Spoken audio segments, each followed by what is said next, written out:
ఆ తర్వాతేమో కుంభమేళాలో ప్రత్యక్షమైంది. కుంభమేళాలో మన మీడియాకి గూడా ఆమె ఇంటర్వ్యూలు గూడా ఇచ్చింది.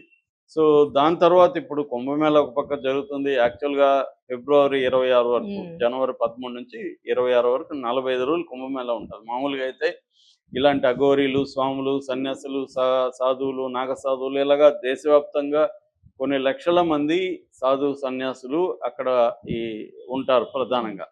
ఎందుకంటే ఇది 144 ఏళ్ళకి ఒకసారి వచ్చే మహాకుంభమేళా అవును కావచ్చు. సార్. ఒక మనిషికి లైఫ్‌లో హ్మ్. ఒకసారి రావడమే అదృష్టం. సో, అంటే నమ్మేవాళ్ళకి. నమ్మకపోతే అది వేరే విషయం. సో, ఆ స్థాయిలో ఉన్నప్పుడు ఈ అఘోరి ఎందుకు అక్కడ లేకుండా ఇక్కడికొచ్చిందనేది ప్రశ్న. రెండోది వచ్చిన అఘోరి ఇక్కడ సైలెంట్‌గా ఉండకుండా హ్మ్. ఇక్కడ కత్తి తీసుకొని మనుషుల మీద అటాక్ చేయడం అయితే ఇంకా ఘోరమైంది. అవును నిన్న ఏం సార్. జరిగిందంటే సిద్దిపేట జిల్లా కొమరవెల్లి మల్లికార్జున స్వామి టెంపుల్‌కి నిన్న ఆ మౌని అమావాస్య సందర్భంగా పెద్ద ఎత్తున భక్తులు కూడా వచ్చారు. వచ్చినప్పుడు ఈమె యథావిధిగా ఇంతకుముందు అనేక చోట్ల చూసింది. హ్మ్. గుళ్ళల్లో బట్టలు లేకుండా రాకూడదని వాళ్ళ గురువు కూడా చెప్పాడని చెప్పింది. ఒక ఎర్ర వస్త్రాన్ని తీసుకునింది. దాన్ని కట్టుకొని వెళ్ళింది. ఇవన్నీ కూడా చూసాం. మళ్ళీ కూడా కావాలనే హ్మ్, అంటే ఆమెకేందంటే టీవీ ఛానెల్‌లో కనపడకపోతే ఆహ్, నిద్ర పట్టట్లేదా? లేకపోతే తిండి సగించట్లేదా? అనేది అనిపిస్తుంది. హ్మ్. ఎందుకంటే ఇదొక అడిక్షన్. చాలా మందికేందంటే టీవీ ఛానళ్ళల్లో కనపడకపోతే, మీడియాలో కనపడకపోతే వాళ్ళకి ఆ రోజు నిద్ర పట్టదు. దట్ ఈజ్ ఆల్సో ఒక అడిక్షన్. హ్మ్. అంటే పాపులారిటీ అడిక్షన్ అనేది గూడా చాలా పెద్ద అడిక్షన్. కీర్తికాంక్ష. ఆ! ఈ పాపులారిటీ అడిక్షన్ ఈమెకున్నట్టుగా మనకు అర్థమవుతుంది. ఎందుకంటే ఆమె చేసే పనులు వెనక వేరే మీనింగ్ ఏమీ కనిపించట్లేదు. హ్మ్. ఆమెకి వేరే పర్పస్ ఏమన్నా ఉందా? దానివల్ల ఆమెకేం లాభమా? ఇవేవి గూడా కనిపించట్లేదు. అంటే ఒకటేమన్నా లాంగ్ టర్మ్‌లో రాజకీయాల్లోకి రావాలని ఉందా? ఎందుకంటే ట్రాన్స్‌జెండర్స్ కూడా రాజకీయాల్లోకి వచ్చిన సందర్భాలున్నాయి. ఎమ్మెల్యేలు అయిన సందర్భాలు హ్మ్. ట్రాన్స్‌జెండర్స్ కూడా ఉన్నారు. సో, అలాగే ఏమన్నా ఉందా? లేకపోతే పాపులారిటీ కావాలి. ఇప్పటివరకు తెలుగు రాష్ట్రాల్లో అఘోరీలు ఎవరు గూడా ఈ స్థాయి పాపులారిటీ రాదు. అవును సార్. పాపులారిటీ, నోటేరిటీ హ్మ్. అంటే తప్పుడుగా అన్‌పాపులర్ అంటాం గదా! అలాగా అన్‌పాపులారిటీ, పాపులారిటీ అనేది పక్కన పెడితే హ్మ్. ఏదేమైనా ఒక పబ్లిసిటీ అయితే మీకు పెద్ద ఎత్తునొచ్చింది.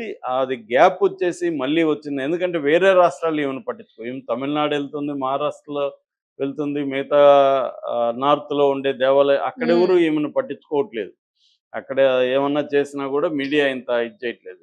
అందుకని ఆమె తెలుగు రాష్ట్రాల్లో అయితే పబ్లిసిటీ వస్తుంది. సోషల్ మీడియా ఆల్రెడీ ఆమెకి యూట్యూబ్ ఛానెల్‌లో ఫోను నంబర్‌లు అన్నీ ఉన్నాయి. హ్మ్. ఆమె ఫోన్‌లు చేస్తుంది యూట్యూబ్ ఛానెల్‌కి. హుహు. కొంతమందితో గొడవలు గూడా పెట్టుకుంది. కొంతమందిని బెదిరించింది గూడా జర్నలిస్ట్‌ని నీ అంతు చూస్తా అని. వాళ్ళు మళ్ళీ సమాధానాలిచ్చారు. ఆ మధ్య గూడా ఎవరో జర్నలిస్ట్ "అక్క నేను ఇలా అన్నానక్క, నువ్వు అలా అనుకున్నావక్క" అనేసంతా గూడా వీడియోలు పెడుతున్నాడు. ఇలాగా హ్మ్. ఆమెను మాత అనాలని ఇలాంటివేవో రకరకాల ఇవి ఉంది. ఓకే. ఈ ఓకే. టైంలో నిన్న ఆమె న్యూట్‌గా గుళ్ళకి పోవడానికి ట్రై చేస్తే అక్కడున్న అడ్మినిస్ట్రేషన్ వాళ్ళు వెళ్ళడానికి ఇట్లా లేదు. మీరు బట్టలు ధరించి రండి. మేము అలో హ్మ్. చేస్తామని చెప్పారు. పైగా అక్కడ అంత పెద్ద క్రౌడ్ ఉంది. క్రౌడ్‌లో భాగంగా ఈమెను స్పెషల్‌గా తీసుకొని వెళ్ళలేరు గదా! అవును అది సార్. గూడా చెప్తే ఈమె వినకుండా ఇది చేసింది. మరి కత్తి ముందే తెచ్చుకుందా ఏం తెలీదు గానీ, కత్తి తీసుకొని అక్కడ ఉన్నోళ్ళ మీద అంతా దాడి చేసింది. హ్మ్. చాలా మందికి గాయాలయినాయి. టీవీలో మనం చూడొచ్చు. గాయాలైనోళ్ళు చూపిస్తున్నారు. ఓహ్! హ్మ్. కొంతమందికి లోతుగా గూడా దిగింది గాయాలు. ఎందుకంటే ఆమె చాలా బలంగా ఉంటుంది మనిషి గూడా. చాలా హ్మ్. స్ట్రాంగ్‌గా, ఫిట్‌గా ఉంటుంది. రెండోది ఆమె పోలీసుల మీద గూడా గతంలో దాడి చేసిన హ్మ్. సందర్భాలు మనం చూసాం. వ్యాన్‌లో ఎక్కించడానికి ట్రై చేస్తుంటే వాళ్ళని గూడా లాగి చెంపదెబ్బ కొట్టింది. ఆమె చాలా స్ట్రాంగ్‌గా ఉంది గాబట్టి దెబ్బ గూడా గట్టిగానే తగులుతుంది. సో, ఆ పద్ధతిలో చేయడంతో ఒక్కసారిగా పోలీసులు అలర్ట్ అయ్యారు. అంటే అక్కడ ఆ స్థాయి పోలీసులు గూడా లేరప్పుడు. హ్మ్. ఈ లోపల వాళ్ళు పోలీసులకి ఇన్ఫార్మ్ చేస్తే స్టేషన్ నుంచి పోలీసులొచ్చారు. వచ్చి ఈమెని పట్టుకున్నారు. ఇప్పుడు ఆమె మీద అటెంప్ట్ మర్డర్ కేస్ పెట్టే అవకాశం ఉంది. నిజానికి గతంలోనే పెట్టుండాలి. గతంలో హ్మ్. ఆమె మీద సూసైడ్ కేస్ పెట్టాలి, అటెంప్ట్ మర్డర్ కేస్ పెట్టాలి, పబ్లిక్ న్యూసెన్స్ కేస్ పెట్టాలి. చాలా కేసులు పెట్టి జైల్లో వేసుంటే ఈ స్థాయికొచ్చేది గాదు. అవును సార్. ఆమెకేం అర్థమైందంటే నన్ను వీళ్ళేమి చేయలేరు.